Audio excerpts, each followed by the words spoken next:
Si vous avez le projet de vous inscrire en DBA, alors il est important de connaître précisément ce qu'est et en quoi consiste un DBA. Par conséquent, durant cette présentation, nous verrons ce qu'est un doctorat, puis ce qu'est un DBA et ce qu'il n'est pas.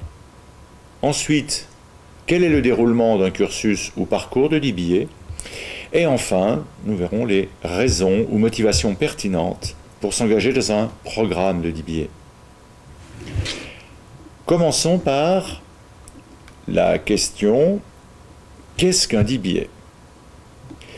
DBA signifie littéralement « Doctorate of Business Administration », c'est-à-dire en français « doctorat en administration des affaires » ou encore « doctorat en sciences de gestion » ou plus simplement « doctorat en gestion ».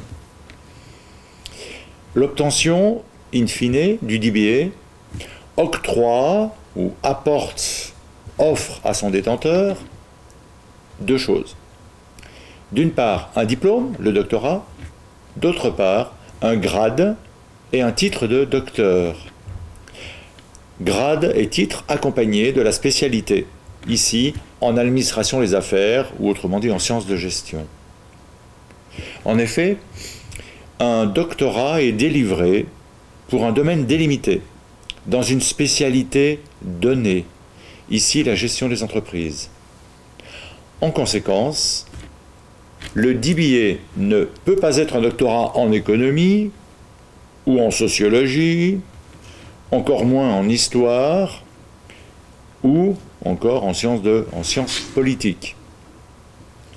Cette précision est très importante car elle va délimiter le domaine des sujets que le doctorant, c'est-à-dire celui qui prépare le doctorat, pourra choisir de traiter. Bien. Donc le DBA est un doctorat. Mais qu'est-ce qu'un doctorat? Le doctorat, c'est le niveau d'études le plus élevé que l'on puisse suivre dans une spécialité, et ce dans l'ensemble du système universitaire à l'échelle mondiale. Le doctorat est donc le grade et le diplôme académique le plus élevé qui existe. On ne peut aller plus loin dans les études, sauf éventuellement à faire ce que l'on appelle un post-doc, qui est un contrat de poste de chercheur à durée déterminée dans un laboratoire de recherche. C'est l'occasion d'une continuation, d'un approfondissement d'activités de recherche. Mais sachons que c'est une occasion rare et qui est déjà une insertion professionnelle, donc avec un statut qui n'est déjà plus académique. Bien. Maintenant que nous savons ce qu'est un doctorat, quel est le niveau requis pour s'inscrire en doctorat?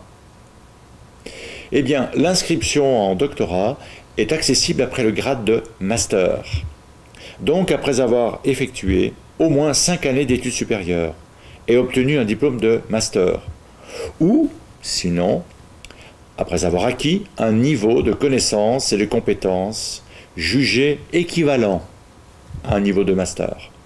Maintenant, quelle est la particularité académique du doctorat comparée aux autres diplômes inférieurs? Eh bien, jusqu'au diplôme de master, il s'agissait d'acquérir un savoir académique bien établi et admis, et il s'agissait aussi de développer des connaissances et des compétences connues. Au niveau du doctorat, par contre, l'exercice est fort différent. Eh bien, nous traiterons cela en 3 points concernant ces différences. Premier point, il s'agit d'abord d'apprendre à faire de la recherche et ensuite de pratiquer la recherche. Il faut donc acquérir l'ingénierie et les outils de la recherche scientifique. Attention, lorsqu'on parle recherche scientifique, nous entendons bien pas n'importe quel type de recherche donc, car ce terme est suffisamment vague pour s'en méfier. La recherche académique se doit d'être une recherche strictement scientifique, c'est-à-dire encadrée par des canons d'exercice de la raison, des canons d'objectivité, des canons de véracité, de vérifiabilité, etc. Autant d'éléments que nous verrons plus tard dans d'autres modules. Donc sont exclus de la recherche scientifique, académique, des recherches comme la recherche introspective personnelle. Et plus encore est exclue la recherche sur la base d'une vérité révélée, comme la croyance, notamment religieuse. Deuxième point qui caractérise et différencie le doctorat, c'est qu'il s'agit de devenir un connaisseur expert du savoir actualisé concernant un domaine, voire un sujet spécifique. C'est-à-dire qu'il s'agit de se hisser à la pointe de la connaissance sur un sujet précis donné. Pourquoi cela? Tout simplement, si l'on doit satisfaire à cette condition, c'est pour ne pas se lancer dans une recherche qui a déjà été faite, ou encore pour ne pas se lancer dans une recherche naïve, parce que insuffisamment réfléchie. Il s'agit tout simplement de s'interroger, de poser une question pertinente à l'aune de ce que l'on connaît déjà, c'est-à-dire de capitaliser sur la connaissance déjà acquise par d'autres qui ont précédé cette recherche. Voilà la raison de cette nécessité de devenir un connaisseur expert du savoir dans un domaine particulier sur un sujet donné. Le troisième point, enfin, de différenciation d'un doctorat par rapport aux autres diplômes, comme le master, c'est qu'il s'agit, enfin et surtout, de s'atteler à une problématique qui se pose et qui présente un intérêt sur le sujet que nous avons choisi et dont on est préalablement devenu expert, comme nous l'avons dit précédemment. Il s'agit de tenter de comprendre, ou encore d'apporter une connaissance supplémentaire, ou encore d'apporter une connaissance nouvelle. C'est là véritablement que s'opère et s'effectue le travail de recherche proprement dit. Ainsi, pour conclure, dans un cursus de doctorat, il y a des cours pour apprendre à faire de la recherche. Cette vidéo d'ailleurs en fait partie.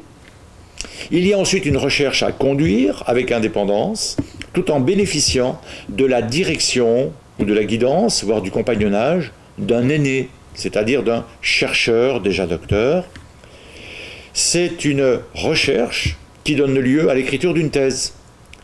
Thèse qui sera ensuite soutenue, in fine, devant un jury